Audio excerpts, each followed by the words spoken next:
Hello guys, नमस्ते, सलाम, राम राम, सत श्री अकाल। होप आप सब स्वस्थ होंगे और एकदम मस्त होंगे। मॉर्निंग में इतनी ज्यादा स्माइल क्यों, वो मैं आप लोगों को बताऊंगी। आजकल मेरा कैमरा नया नया है तो मैं उसके फीचर्स चेक करती रहती हूँ और डुअल व्यू में बहुत कुछ ऐसा है कि जो मुझे चेक करना है, देखना है, जानना है। तो और आपको पता ही है, मेरी आदत है वीडियोस बनाना, मुझे अच्छा लगता है, मैं बनाती हूँ। और आज सुबह मैं बहुत खुश हो गई। क्यों? क्योंकि मुझे मिले एक अंकल। चलते चलते होता ना, राहगीर मिल जाते हैं, तो ऐसे ही अंकल मिले। वो भी वॉक कर रहे थे, काफी एजेड थे, स्टिक लेके चल रहे थे। और मेरे पास भी स्टिक थी, लेकिन मेरी स्टिक छोटी थी और मैजिकल स्टिक है मेरी, मैं क्यों स्टिक लेके चलती हूँ, मैंने उनको बताया। तो वो हंसने लगे और उनको अच्छा लगा, अप्रिशिएट किया मुझे, मुझे ये भी बहुत अच्छा लगा। देन हमारी बातचीत होने लगी, मेरे बच्चे कितने बड़े हैं, क्या कर रहे हैं। फिर उन्होंने बताया कि उनके बच्चे कितने बड़े हैं और क्या कर रहे हैं। तो इवन वो तो काफी बड़े थे, तो उनके पोता पोती भी हैं, लेकिन सब फॉरेन में रहते हैं, बट आजकल आए हुए हैं। तो मैंने कहा चलो अच्छी बात है कि आप उनके साथ टाइम स्पेंड कर रहे हो। तो बोलते हैं कि नहीं, अभी मैं सिर्फ मेरे बेटे के साथ टाइम स्पेंड कर रहा हूँ, क्योंकि मेरी बहू अपने पेरेंट्स के पास है और बच्चे छोटे हैं उसके, पोता पोती, तो वो भी जो है वो अपने मम्मा के साथ गए हुए हैं। तो मैंने बोला फिर आपके साथ, बोलते आएंगे थोड़े दिन।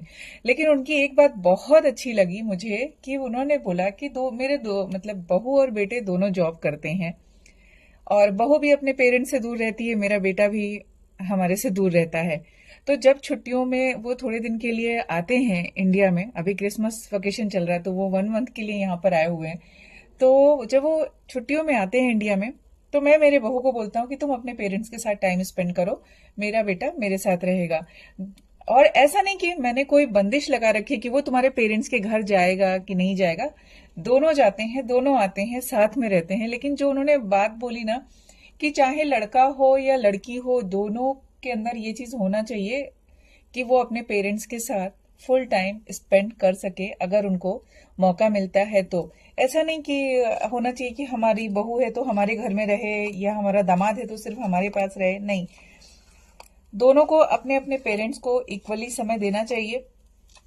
ऑब्वियसली देखा जाता है इंडिया में कि बहू को ज्यादा टाइम तक ससुराल में रहना पड़ता है, दामाद को कम टाइम तक रहना पड़ता है, क्योंकि होता है कि वो वहां पे क्या करेगा, तो 1-2 दिन रह के चला आता है। लेकिन बहू रहती है, काफी दिन तक रह जाती है।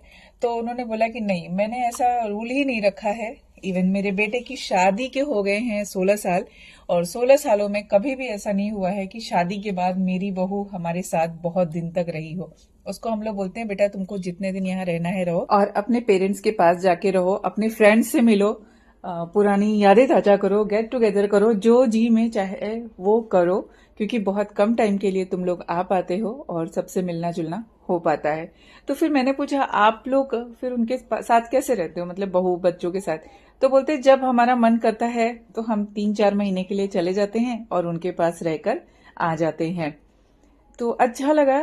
कहीं ना कहीं ये सोच अच्छी सोच है और अच्छी बात है कि पेरेंट्स ऐसा सोचते हैं, जिससे कि सब हैप्पी रहते हैं। एट द एज ऑफ 87 वो बिल्कुल फिट और फाइन है। बहुत अच्छा लगा, और मुझे तो और भी अच्छा लगा, मुझे एक सब्सक्राइबर मिला, मुझे अप्रिशिएट किया, आगे बढ़ने के लिए बहुत सारी ब्लेसिंग्स दी। तो आपको कैसा लगा आप भी बताइएगा।